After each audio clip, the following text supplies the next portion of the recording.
Well, the biggest issue here is context. Oh, I made the regrettable choice to get here on 2 wheels. So if I'm covered in wet dirt, that's not a stylistic choice.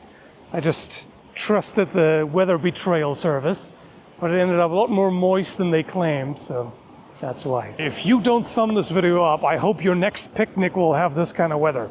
Here's a weird little idea. Lumberjack versus HEMA student.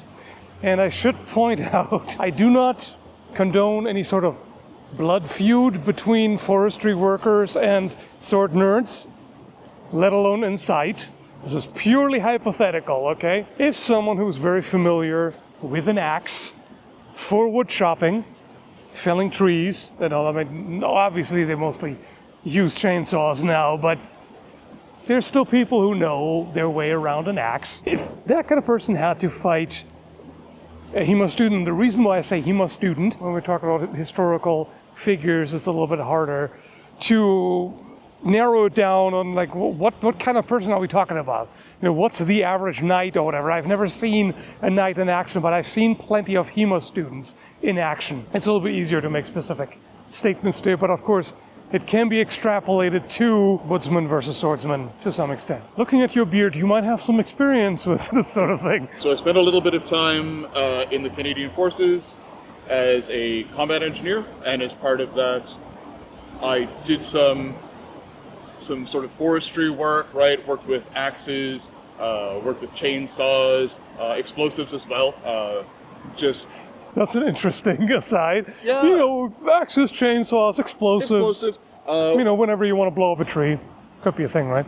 It is in fact a thing. It is a thing, There's some really cool things you can do with explosives in trees that I'm not going to get into. After I finished up with the Canadian Armed Forces, I was kind of the person who all of the friends called to help them if they had a tree that needed to be cleared out, especially in situations where they weren't quite comfortable, like if it was leaning toward a house or some power lines, or there was some sort of additional load on it, like other trees stacked on top, and they didn't really feel comfortable felling it themselves. You don't want to take out power for the whole neighborhood. They might come after you with axes if you do that. So I've got a little bit more experience in that sort of thing, but I am by no means a professional lumberjack. I just don't know any actual lumberjack. I don't even know any jack for that matter, come to think of it.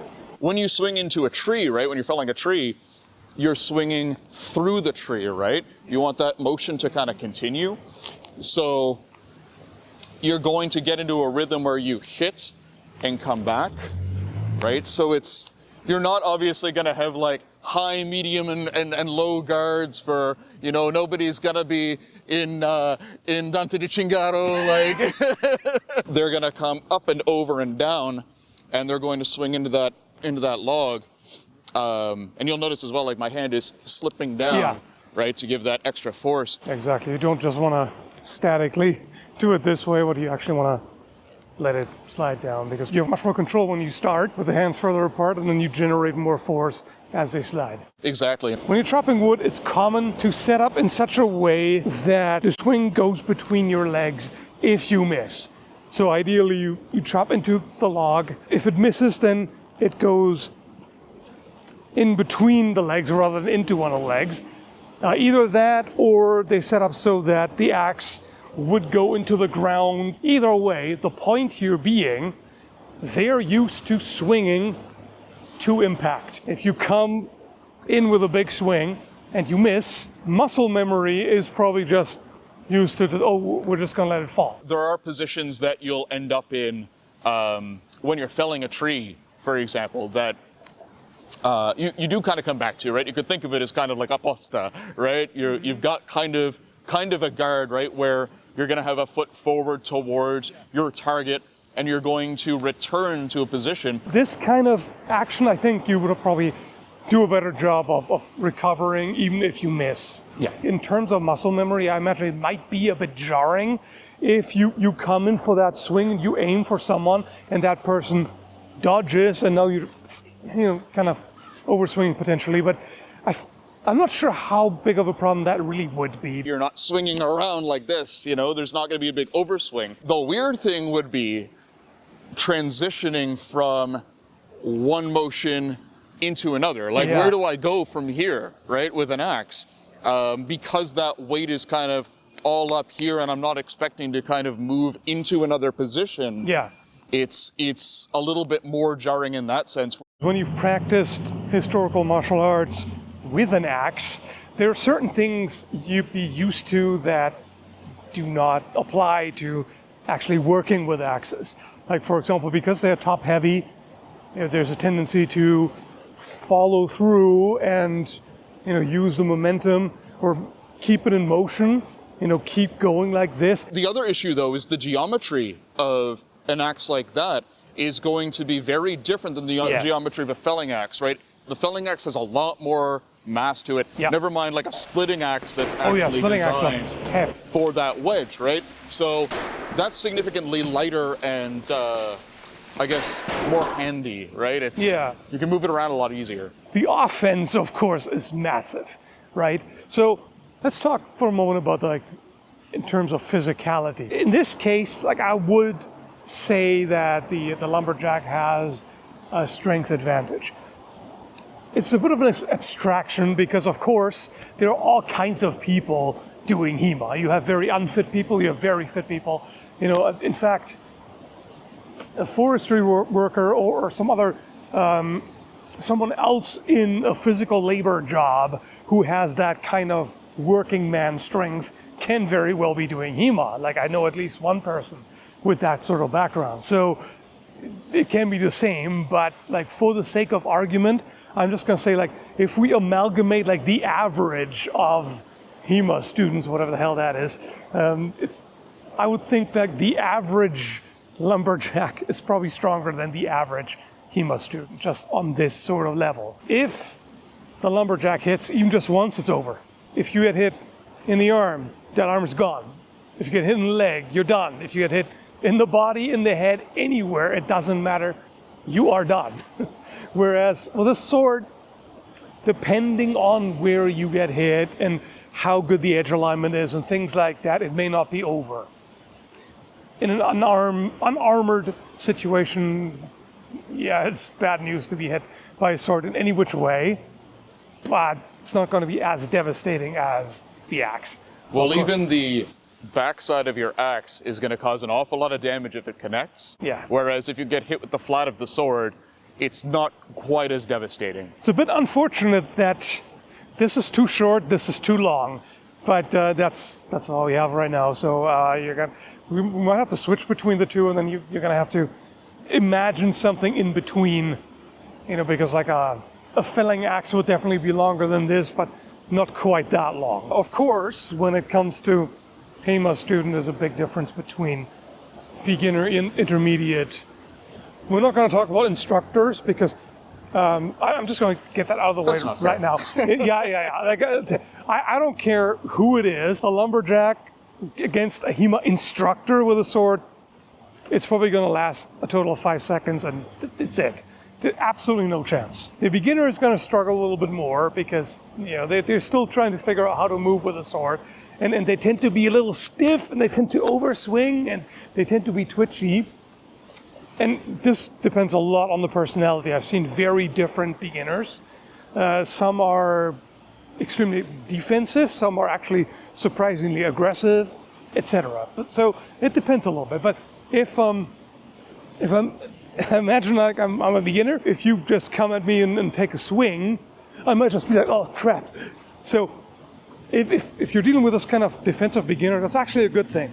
And a lot of beginners, what they do is basically, if you swing, it's like this kind of thing. Like they want to get away, but they also tend to chop down.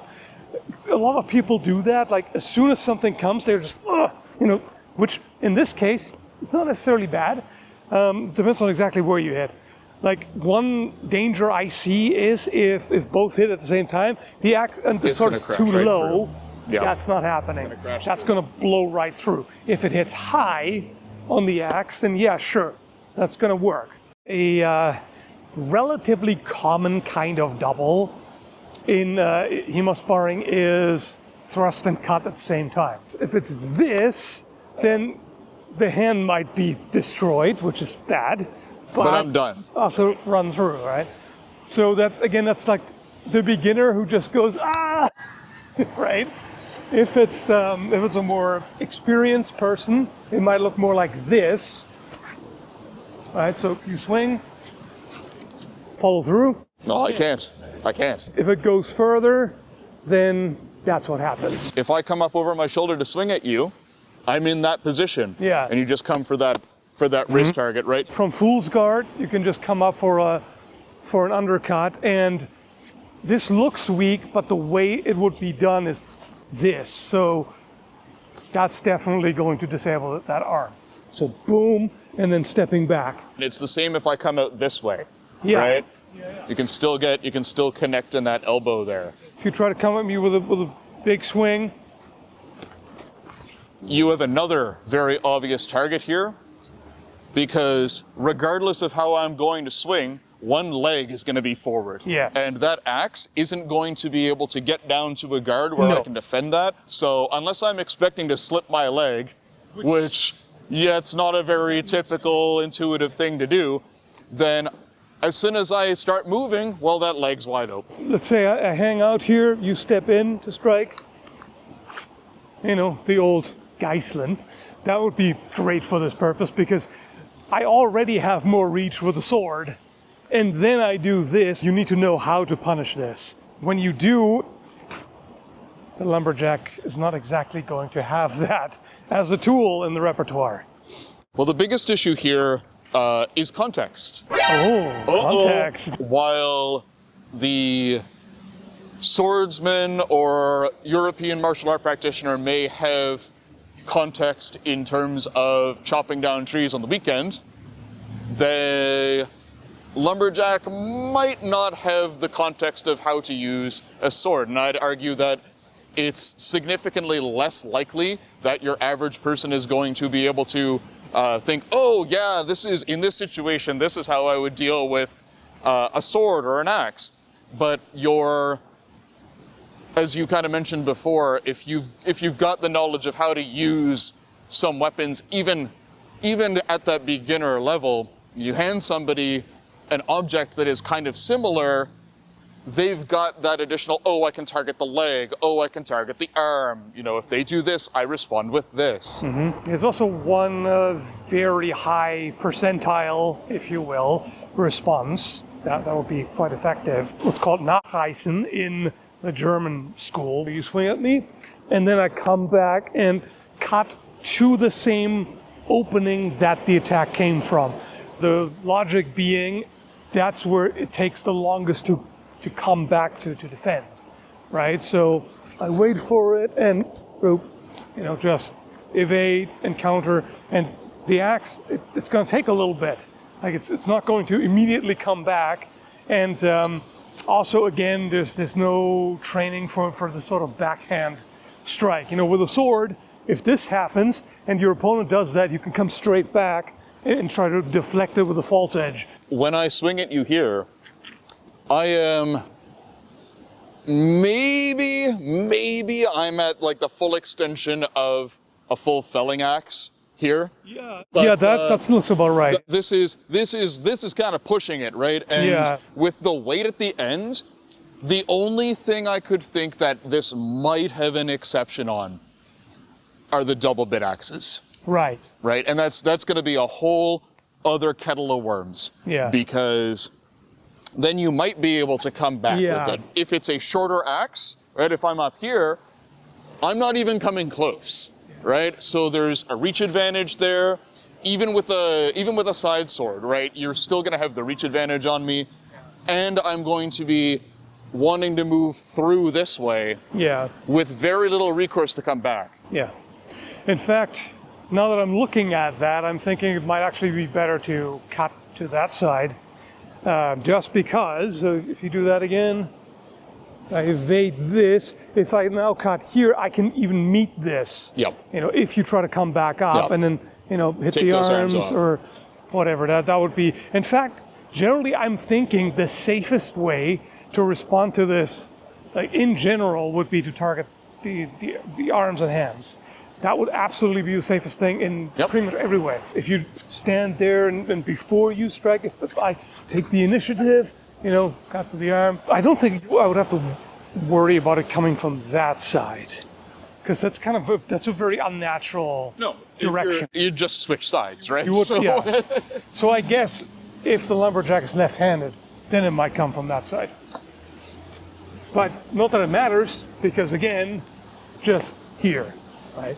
And a strong cut to the arm, even a well-muscled arm, that's going to be most likely flopping on the ground.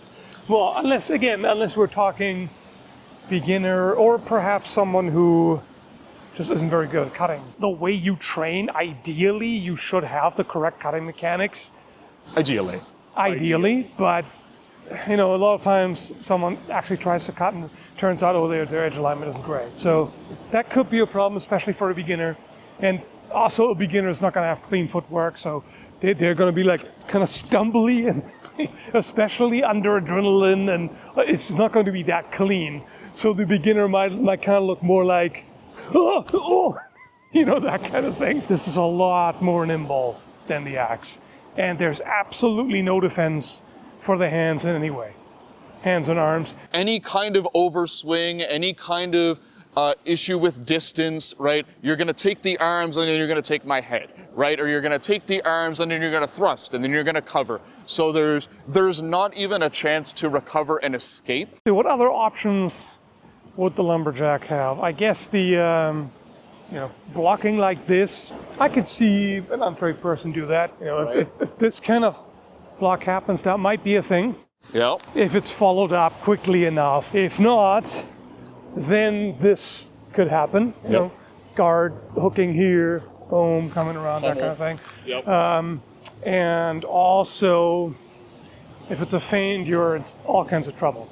If it is, boom, that's it. You might have one other option here. If you could scare somebody enough to close that distance, you might be able to use it as a lever, right? But I wouldn't want to run in on a longsword. Right. So, and again, we're just talking longswords here. So like, even if I'm like, maybe like feinting and coming in, maybe feinting like a 2 or something and then coming in, like it might be doable. But I can't see it. It's the only other thing I could think of, which seems like it's actually a very solid possibility, especially against beginners, is just take any guard there,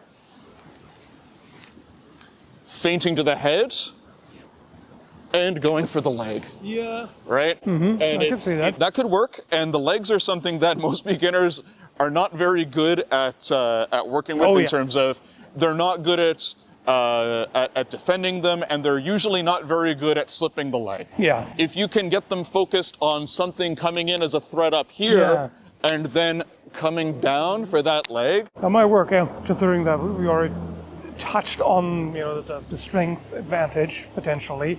Grappling would probably be a bad thing for the HEMA student. Again, depends on how much they've practiced grappling. So they might be technically better. But grappling is normally considered a more advanced technique, right? The problem is I have no reason to allow you to come in, because all I got to do is, if you try to close the distance, do you want to run in on that? I don't think so, right? In fact, even in HEMA sparring, I've had this happen a number of times where someone would be very aggressive and come in with the Zwergcopter. Worst thing you can do is just retreat and just go, oh crap. That does not work. What does work, however, is this. Just put the point in their face and suddenly it's like, oh, I can't actually. If I want to be really safe, I would stay really far back and just go, this kind of thing. And I don't really see how you would defend effectively against a thrust with a chopping axe, felling axe, let alone splitting axe. This kind of thing, maybe, but it's hard to time. It's the problem, is that feint there, because if I just feint, that's it. Yeah.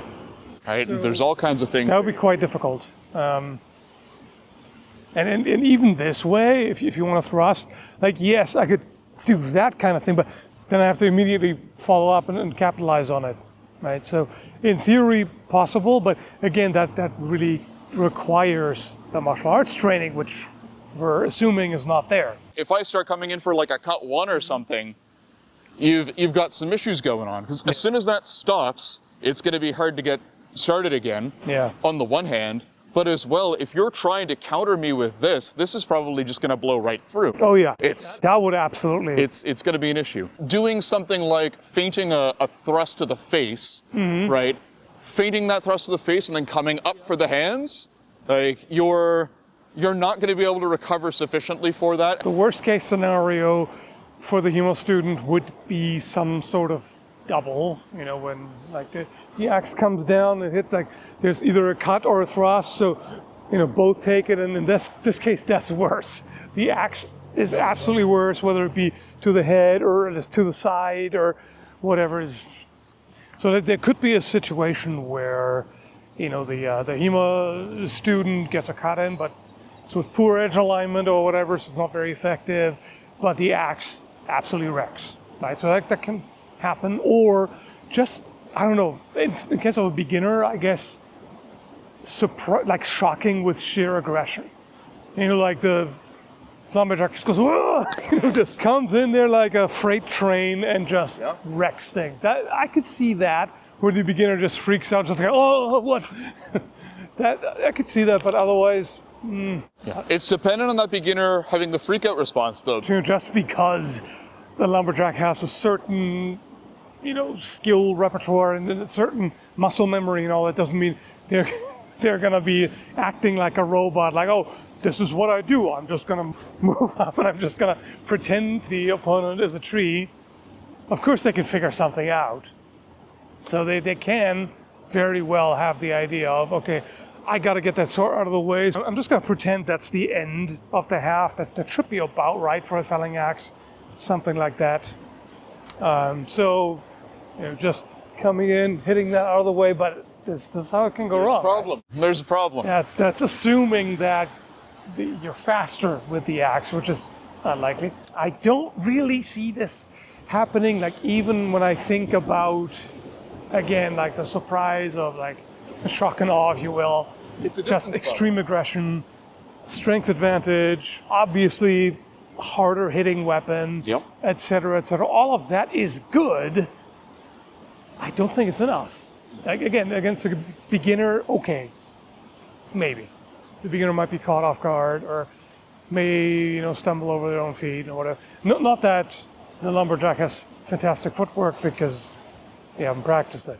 Not that many HEMA practitioners have fantastic footwork. That's true. Neither of them.